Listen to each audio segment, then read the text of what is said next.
Hey everybody, it's Eddie J on crypto for growmybag.tv, and there is a lot going on. There's a lot more going on than what people think. The markets are moving, that's a good thing, but there are a few things that we could probably cover. So we've got legal and regulatory challenges, financial rescues and investments, technological innovations and legal battles. There's a lot. And then institutional adoption by government agencies. So let's dig in. Let's start off with Digital Currency Group.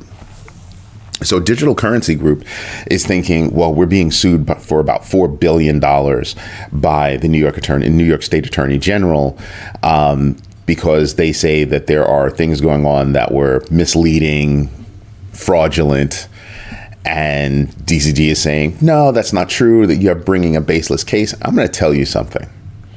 Every single time, not once, not twice, but just about every single time that I hear, a defendant's attorney say it's baseless, to me that screams we're guilty as F, right?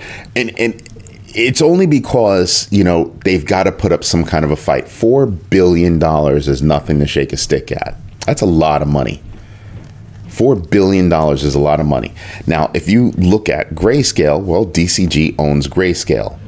DCG owns a lot of Grayscale shares. So if they've got to dump money, what do you think they're going to do?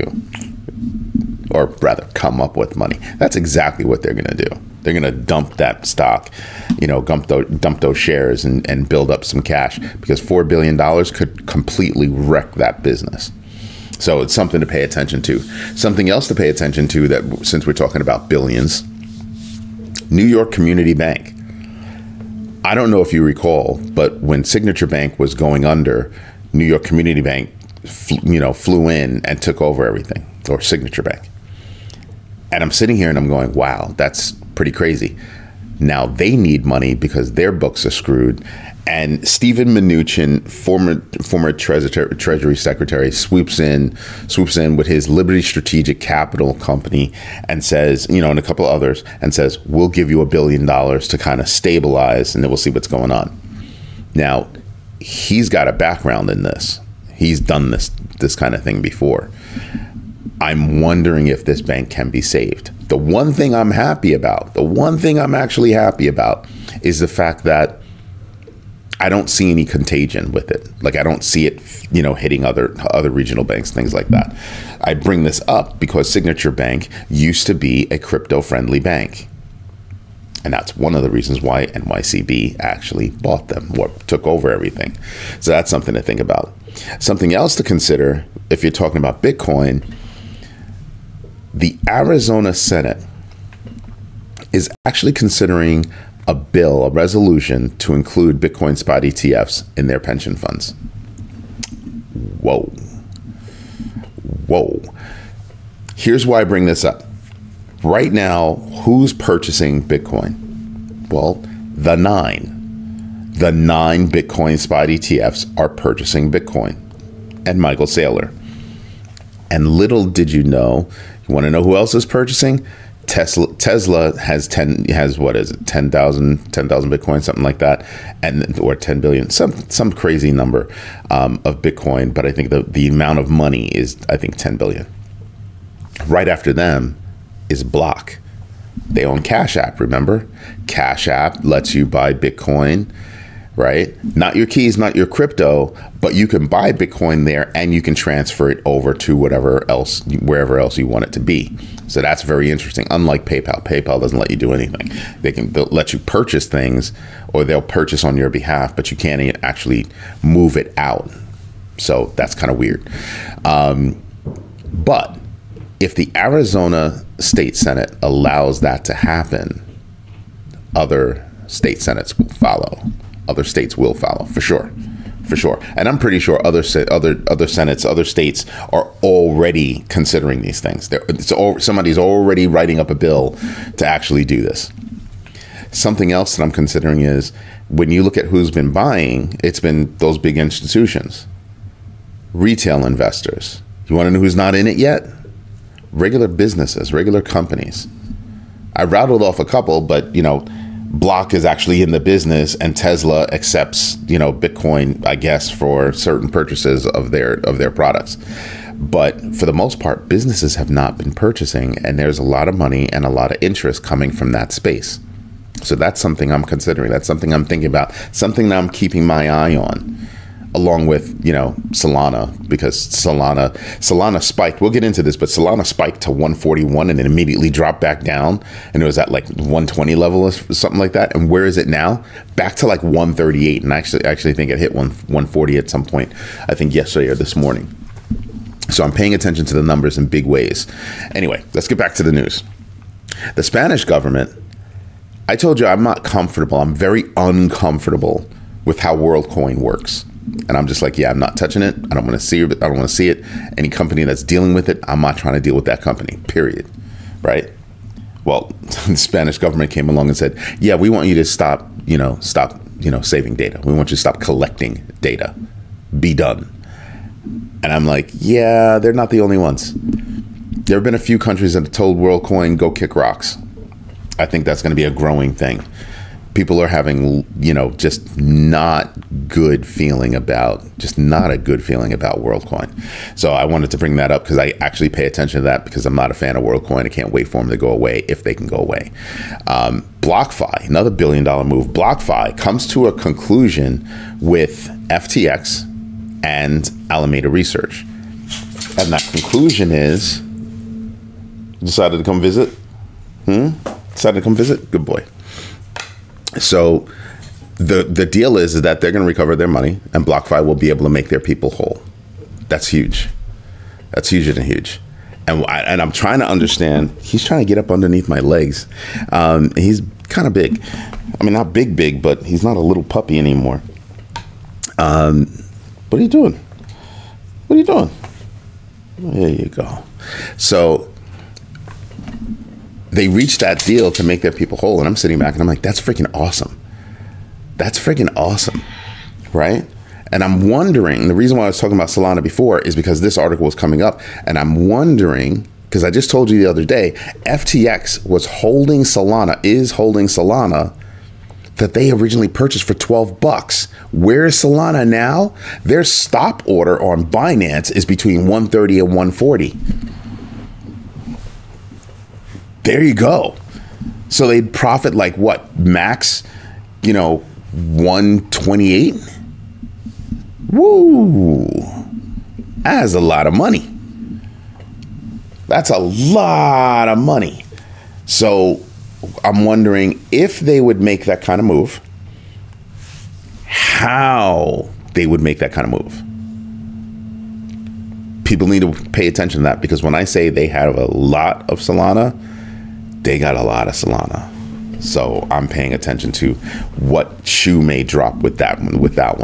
And Andreessen Horowitz used to be, A16Z, but Andreessen Horowitz, it is A16Z, like 16 letters between the A and the Z. They're putting in $6.9 billion into AI, moving that, which was earmarked for crypto, over to AI. That's huge. I mean, that doesn't mean that they're not going to continue working with whoever they're working with, but that's a huge shift. A huge shift. And I want to see what kind of effect that has on the industry. The reason why I'm asking is because I'm wondering what kind of investments they're going to do. Are they going to be hardware, software? And if it's software, some of that software could still wind up finding its way over into crypto, the metaverse. So just wondering how that's all going to work out. But I'm pretty sure they're going to diversify in that space and really try to own it the same way they tried to own the crypto space. And then you have, I'm giggling because this next story it does have me laughing a little bit. Custodia Bank. The next two stories have me laughing. Custodia Bank is going after the U.S. Federal Reserve because the U.S. Federal Reserve has not made them, a mark to market or something like that. I forgot what the term is, but basically they'd be able to work directly with the Federal Reserve. Let me see if I can find that sentence. I'll just read you the paragraph. The legal battle between Custodia Bank and the U.S. Federal Reserve reaching a crucial point with potential implications for the crypto industry. Renowned financial historian Peter Conti Brown suggests that the Fed may lose the case, which centers around Custodia Bank's quest for a master account. Now, Custodia Bank is a crypto-friendly bank. So the whole thing is about crypto. It's all about crypto. And the Federal Reserve, has been saying no to all of that, but with no good reason. So Custodia Bank is hitting back. That's what it's all about. And that's the one. I started talking to you about this a long time ago. Let me see if I can find it in my notes. Custodia.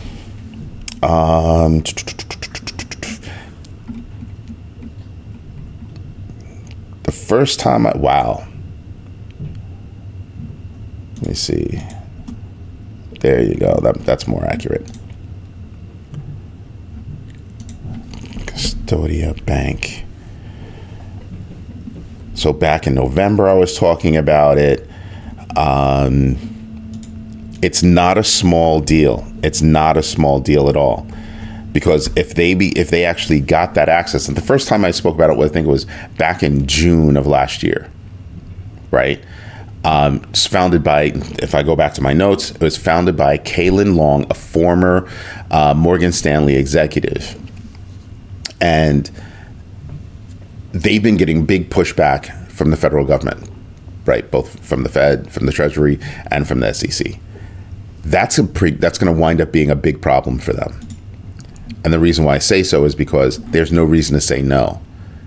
They've dotted all the I's, they've crossed all the T's, and now they want to know, how come you're not saying yes to this? We've accomplished everything that you wanted us to accomplish, just like they did. What's the problem? And I think this is going to be a watershed moment for them, because if you look at what Grayscale had to do, they actually went to court and had the court actually say, hey, SEC, you have no reason to say no. So go back and fix this. And guess what? They had to fix it, and that resulted in 11 Bitcoin spot ETFs being approved. Right? So looking at Custodia Bank, they're pretty much doing the same thing. We dotted all the I's, crossed all the T's. What's the problem? You don't have a good reason to say no. And they're fighting the good fight. That's huge, huge, huge news. Right? Really big news. So I'm sitting back and I'm just saying, you know what? We're going to pay attention to it, and we'll watch this all the way through, because it could have a profound effect on businesses, accepting crypto, moving crypto, just transactions, the speed at which they can move, all of it, how crypto meets the banking industry, on ramps, off ramps. It's a big deal. It's a bigger deal than what most people think. That's why I'm telling you. That's something that I've been tracking for a while. Like I said, since June 12th, if you go back to my video, June 12th, 2023, that's when I was talking to you about, or actually it might have been June 12th, 2022. One of the two dates I was talking to you about it, but I believe it was last year. Then you have this guy who was caught laundering about $4 million worth of Bitcoin for drug cartels out in Las Vegas. The guy's name is Martin Mizrahi. He's former CEO of an internet service provider out there. And I'm just sitting back and I'm just going, everybody thinks that it's anonymous. Crypto is not anonymous. You have to be extremely good and extremely knowledgeable to be anonymous. You can be tracked, right? Bunch of numbers, whatever. But sooner or later, somebody's going to get tied to those numbers. Even if you put a mule up front, right? That person's going to get tagged, and then sooner or later, they'll give you up. You can be tracked. It's not 100% anonymous. Like I said, you have to be amazingly good at covering your tracks. And apparently this guy didn't do a good job, so he's going to jail for moving about $4 million worth of Bitcoin. Just saying. Pay attention out there. right? But really, I mean, I think for me, you know, looking at the legal space, it's the DCG lawsuit. It's the federal judge's ruling on crypto transactions that I told you about yesterday, because somebody said, hey, it's not that big a deal. It was because nobody showed up. You know, I'm thinking it throws mud in the waters. I understand what he's saying. I really do understand what he's saying. But I think it throws enough mud in the waters that it's going to cause a little bit of confusion. We'll have to just see how it plays out. Then you have Custodia's legal battle. You have the conviction with the Las Vegas guy. You have NYCB, you know, the New York Community Bank being bailed out $4 billion. Andreessen Horowitz moving, you know, re-earmarking $6.9 billion worth of investment funds. You have the data privacy order lawsuit against Worldcoin in Spain, BlockFi settlement with FTX and Alameda Research, and then you have the Arizona State Senate considering leveraging Bitcoin spot ETFs for their pension funds. That's it in a nutshell. Those are things that I'm looking at that have an effect now, but a larger effect as we continue down the road. But you know what we should do? That's right. We should get into the numbers. I'm going to keep saying that because I know one of the guys out there, he loves busting my chops about it. And I started saying it a long time ago. And I just kept going with it. It helps me break from delivering news to now looking at the numbers. So that's one of the reasons why I say it. Because it's a mental trigger. So yeah, those are my notes. So I refreshed this you know, a little while ago, about 20 minutes ago. You know what? We could refresh it again. It's not that big a deal. There you go. So now we're nice and fresh. Let's see who I'm actually going to pay attention to. So all the way down to about here, we're not doing so hot. Dog with hat down 16%. I keep telling you people, I don't care. Yes, it's at the market cap for dog with hat is at $1.785 billion. I get it. I totally get it. I completely understand. Everybody wants to make money off of it. The same way it just dropped 16%, it can move up another 16%. It's being listed on different exchanges. But I'm telling you now, it's a meme coin. So be careful, please.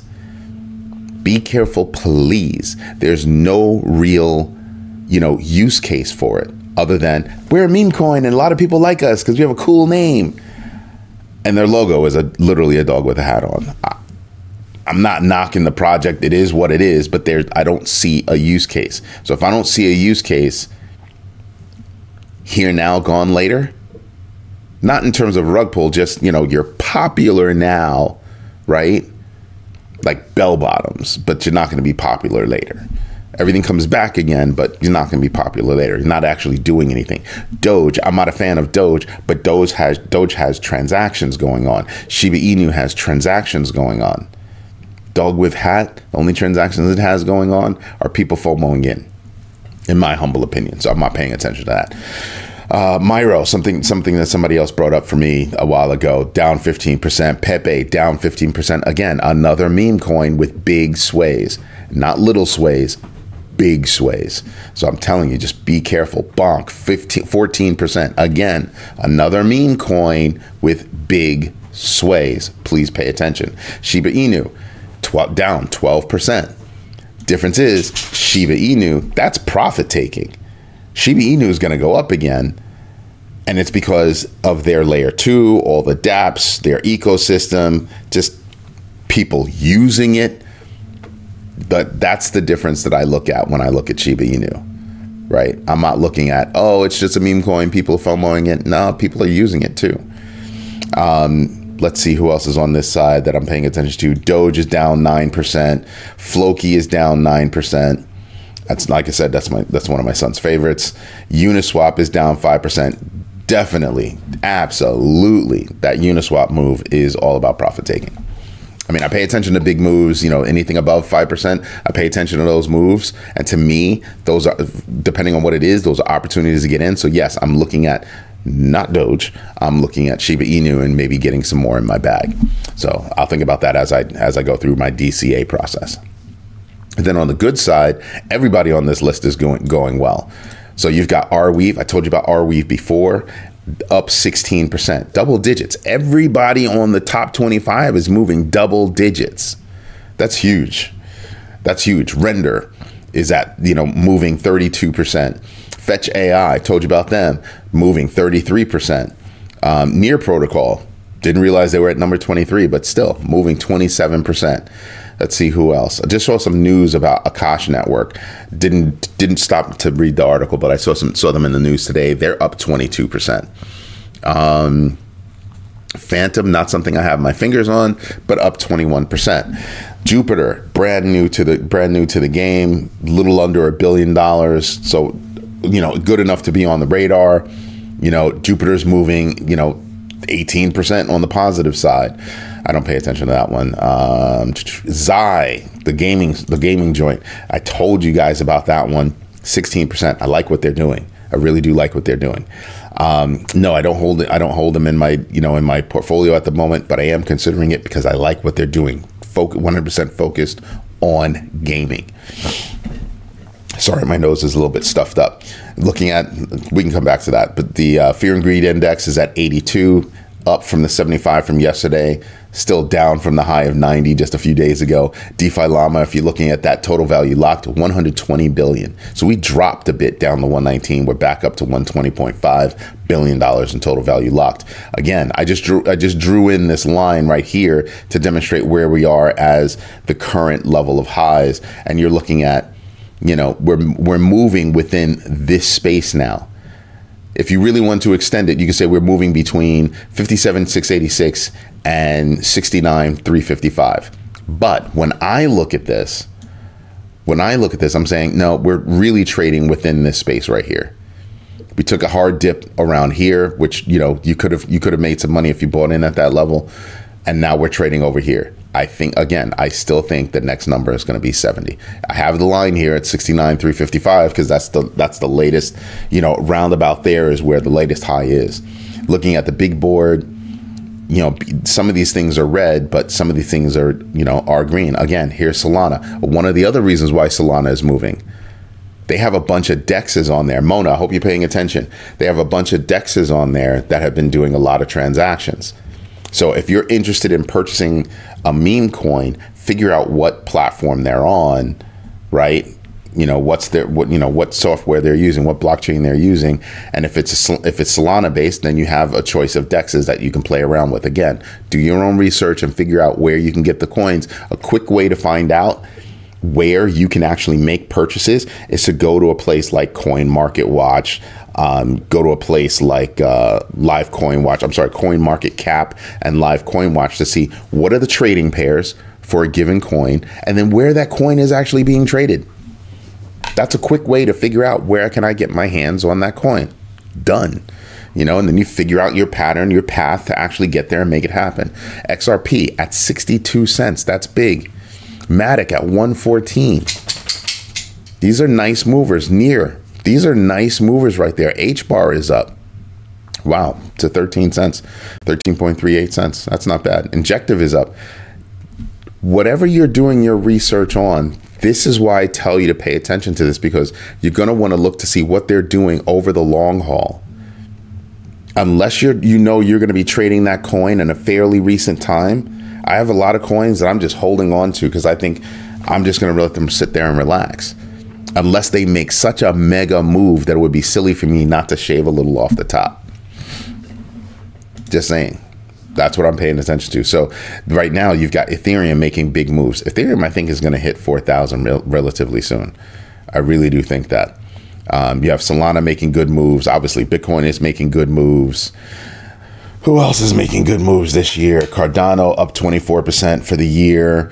Dogecoin up 71% for the year, but being completely blown away and outperformed by Shiba Inu, which did bunny hop it at one point. They did bunny hop Doge for a second there. And you can see how tight it is. Doge is at 22 billion and Shiba Inu is at 18.7 billion. Not that far off. Not that far off at all. You get up to, right now it's at 31, you get up to like 42. And if Doge hasn't moved all that much, there's a bunny hop happening right there. There is a bunny hop. And don't play. Shiba Inu can make some serious moves and could even bunny hop a Cardano. Let's not get it twisted. That could actually happen. That's a real deal. That's a real deal scenario.